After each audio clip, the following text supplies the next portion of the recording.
Hey guys! It's Monday. It was a rough Monday, but there's good news. There's good news. We've got things. I have all the swing arms for the suspension that you saw. They're drying right now. I hit them with the previously mentioned green zinc phosphate primer. It's supposed to stick to aluminum like the dickens. Looky what came in today, boys. Just so my rubber tire fetish is fully satisfied. Front aluminum idler wheels from King-kong-rc with rubber tires. It's a two-part design, many little bolts holding them together. I have to undo all of these itty-bitty little bolts to separate these. Yeah, I got to divorce these guys for a minute. It'll just be a trial separation. They'll get back. They will reconcile and get back together, but I got to stuff some bearings and an axle in here. But look at those.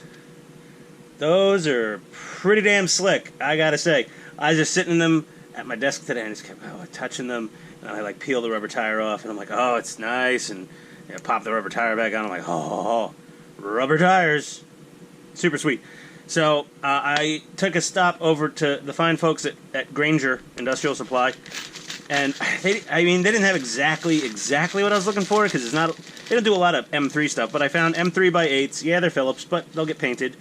M3 by 8s, and then I found I only needed 3, but you can only buy in bags of 50 or 100 or 50,000 apparently there. So we got our M3 by 20, their cap head, hex heads. I may add a washer. These are to hold the transmission down into the lower hull.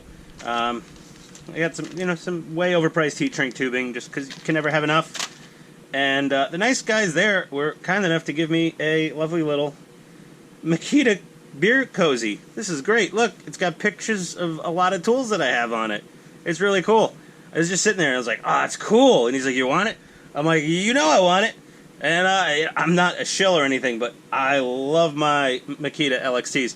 I've had this thing since 2010, so it's like 9 years I've had this sucker, plus over 9 years. It's still as the great AVE says, it still chooches very well. It's a good tool. All their Makita lithium stuff is pretty awesome. I don't know why I'm talking about. Well, it was a segue from and we need to Monday. Oh jeez. So yes, it is Monday.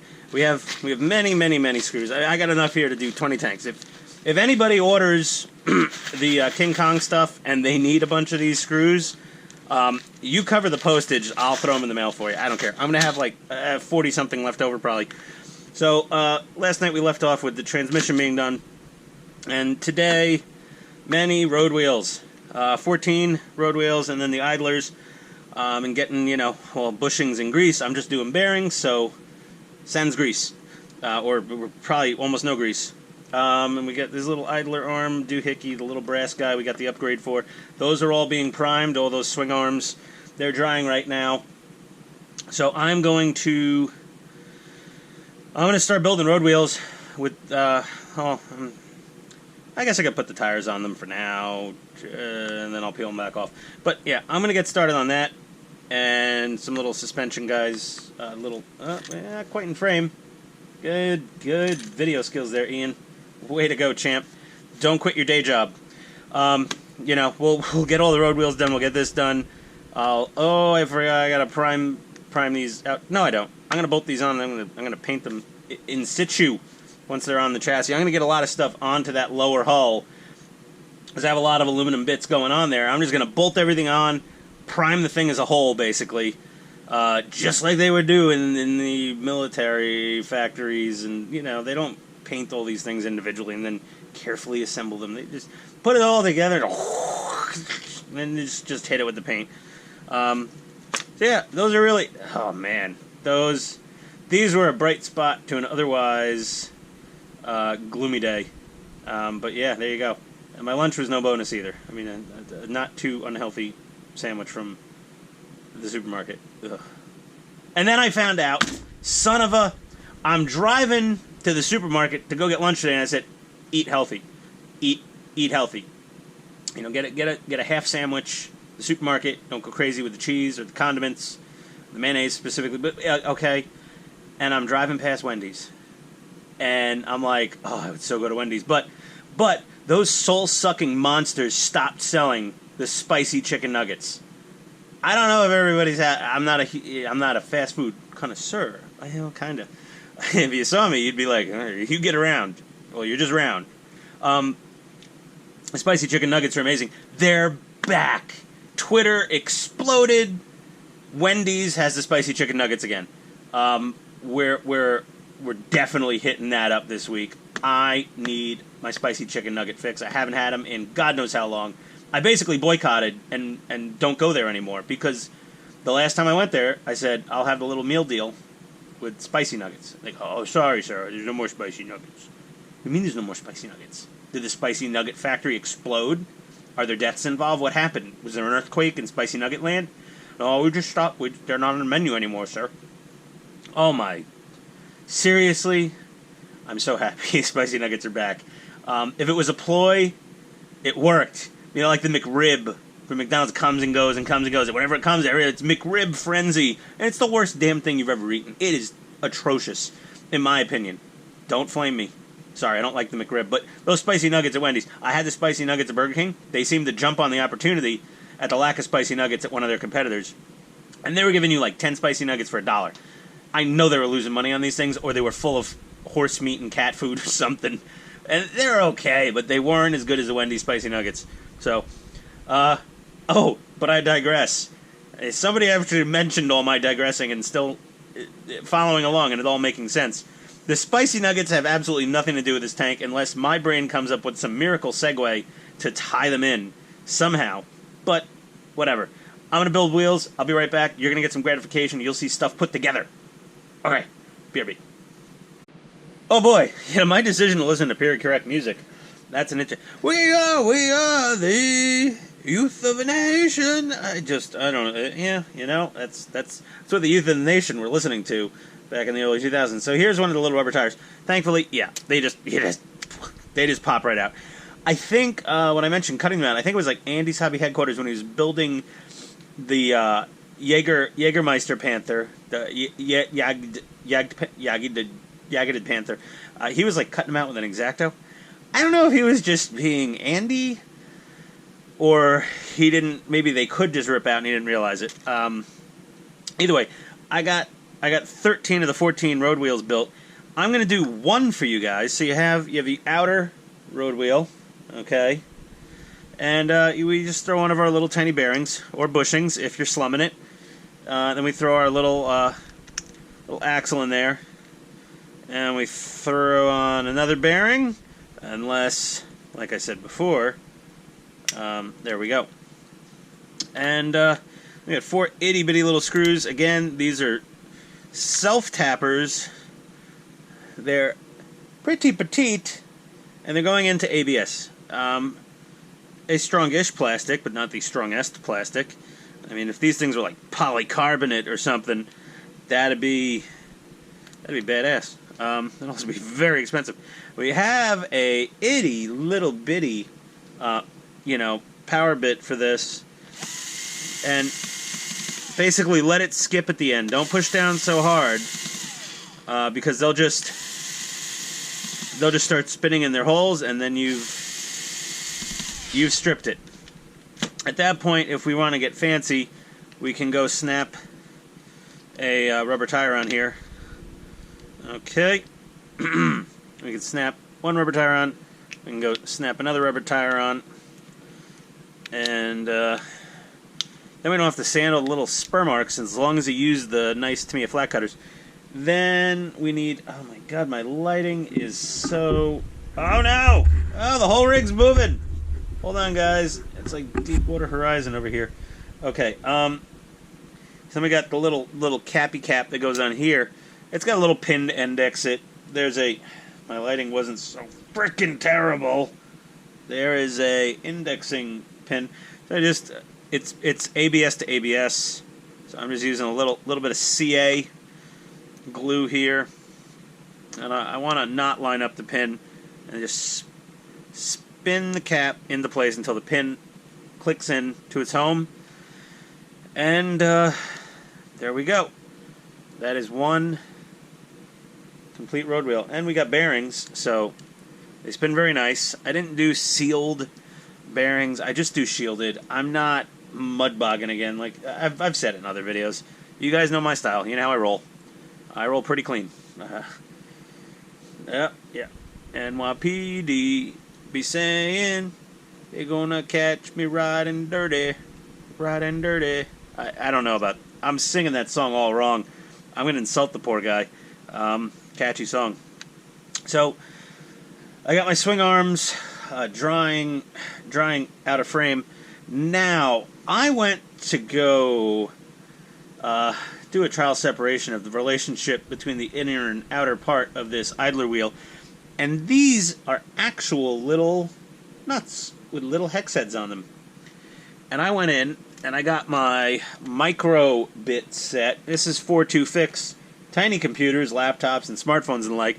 And I'm like, oh, there's got to be something in here that'll. This is the deluxe, super deluxe set, and the smallest of all the bits is nowhere near small enough to undo these little hex screws, which means I can't pull these apart and fit the two bearings and the little axle in there.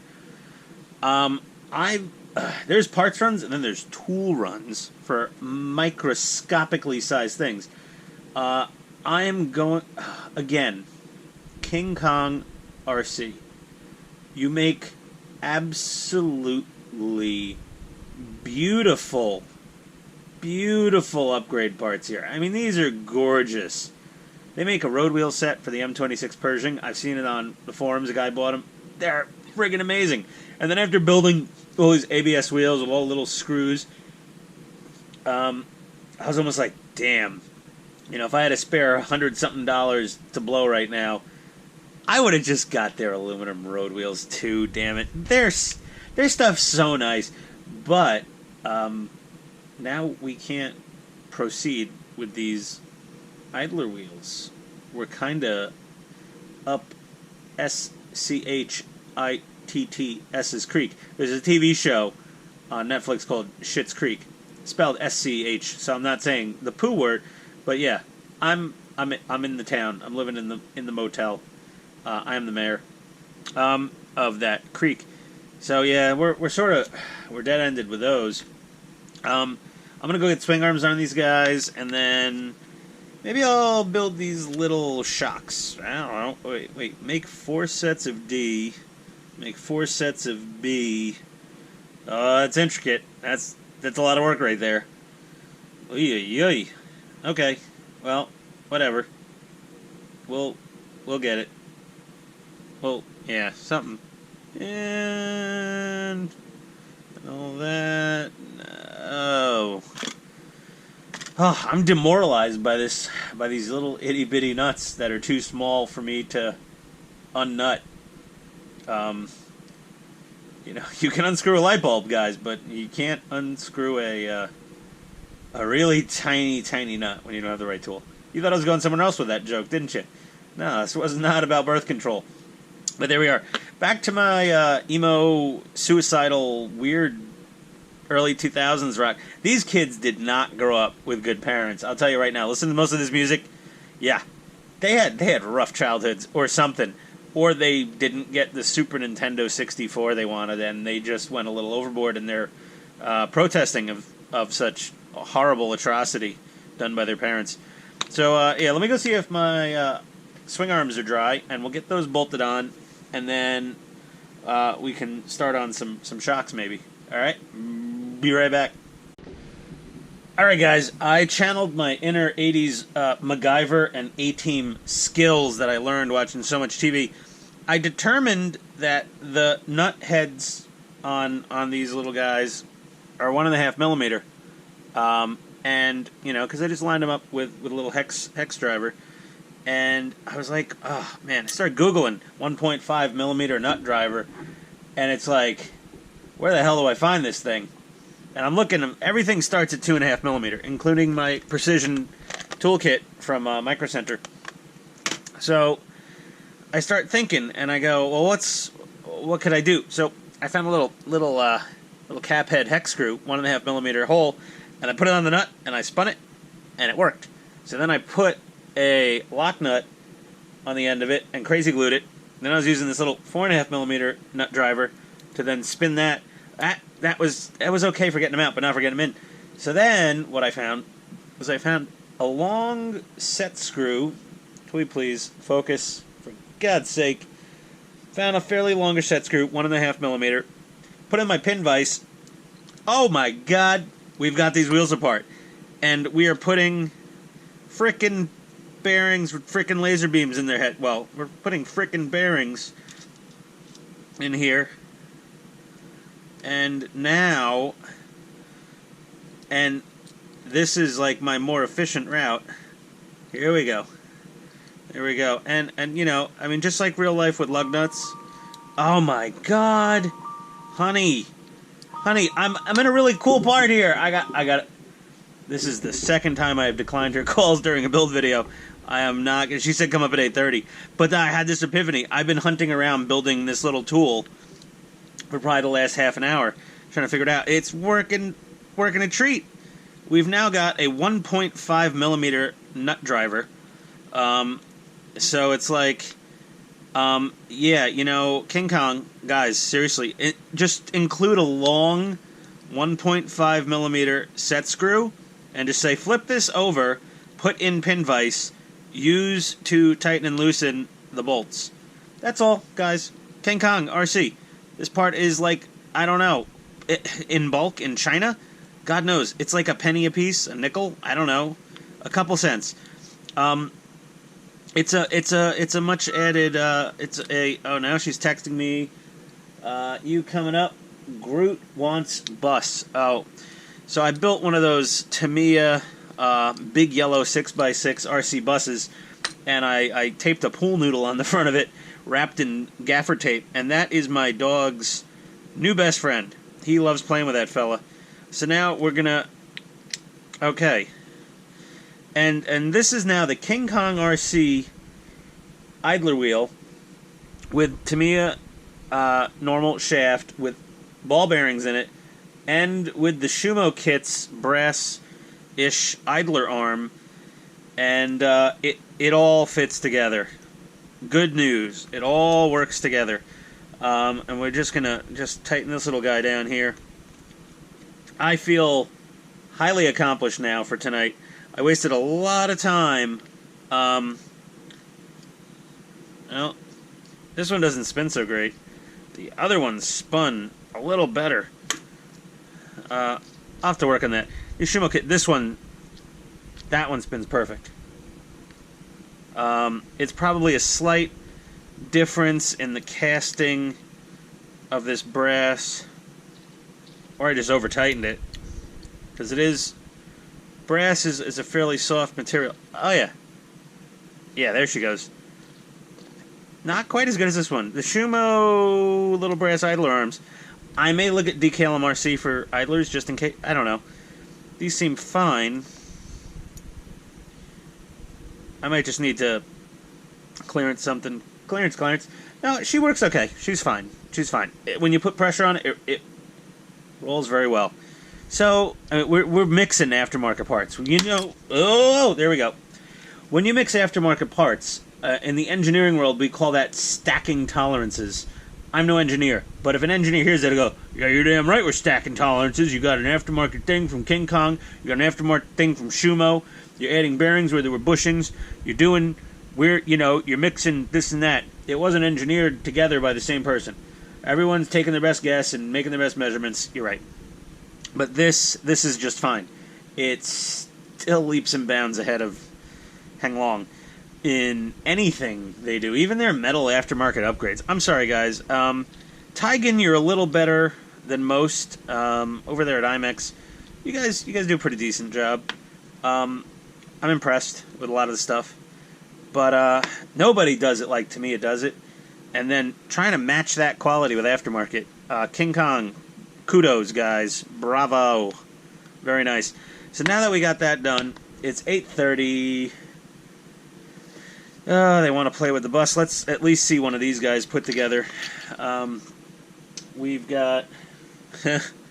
I didn't really do a great paint job on these swing arms. It was really just enough to basically get them able, get some kind of primer on them. But these are the aluminum swing arms, and we need part MA5. It looks like, assuming this guy. Is that it? I love the pictures line up, all the sizes, everything, beautiful. So is that come on, magnet. Is that a 2mm? No, it's not. That's a 2.5. So let's get her bolted in there. And really this green zinc phosphate primer is really just here to give the paint something to stick to on the aluminum. And there we go. So we got a completed... Oh yeah, this has been nice with the ball bearings in them. There we are. Ian, come on. Alright, guys. Well, I guess that's the end of fun for tonight. But we got all the road wheels built. We just got to bolt these idlers on. Honestly, these swing arms, I can't even... They're barely in frame. They need a wee bit more time to dry. They're still a little bit sticky. But we're going to let them dry. I hear barking dogs upstairs, and the wife's texting me, and I'm just so delighted I was able to come up with that 1.5mm hole set screw to make my nut driver. And now these wheels have been taken apart and put back together super quick with bearings, the axle, and the Schumo idler thing.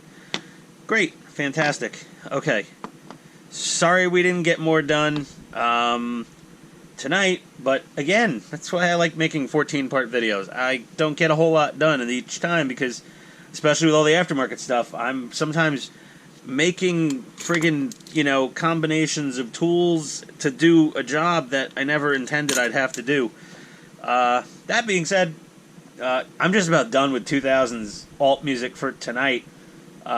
It's cool. I'm getting into it again. It's bringing back memories of actually being young enough to eat an entire large pizza pie all by myself in one sitting. Now I have 3 slices, and I'm like a beached whale for the rest of the day. I'm sitting there groaning and moaning. The bathroom calls constantly at this point. It's not like it used to be. Either way, you guys go listen to some 2000 alt music and have a beer and think about life. And I'll see you maybe tomorrow, maybe the next day. I don't know. But Ian signing off for tonight. Have a good Monday evening, gentlemen and ladies. Bye-bye.